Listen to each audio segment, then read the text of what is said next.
700 start means I'm old, and that's okay.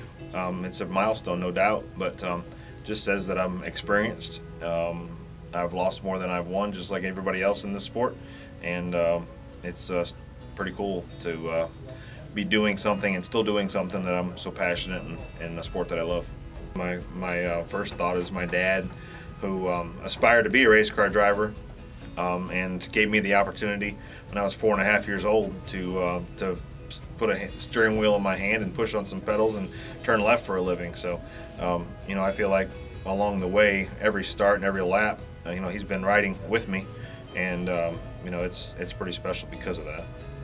I did not know that I would be tied with Buddy Baker when I get to my 700th start. I didn't know he had 700 starts, and him being my mentor and driving coach when I started would make it even. That's probably the most special part to me of getting to that number 700 is having that's something in common with my hero Buddy Baker. If I go back and look at my very first start, which was a horrible day.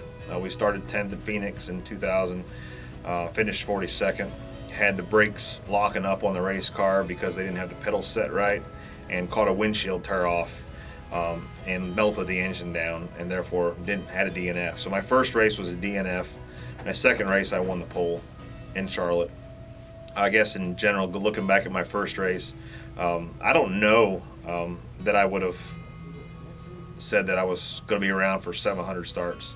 It's crazy when you think about the number. I remember back in that day, Dave Marcus was the guy. He was still racing, but he was just logging lap after lap after lap and start after start. And that's something that I look back at, and I don't think that I compare myself to him, but I know that was a part of the sport. That was was a topic of discussion.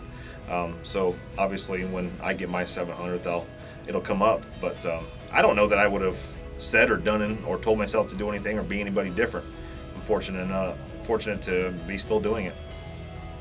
Well, obviously throughout the many starts before, it was a lot of hard work, a lot of effort, team support, sponsor support, fan support, and just a lot of racing luck, I guess you could say, and some moderate levels of success for people to keep me in race cars to continue to let me do what I love. So I'm thankful, but it'll just be another start in the end, and it's just a number, but it's a special number.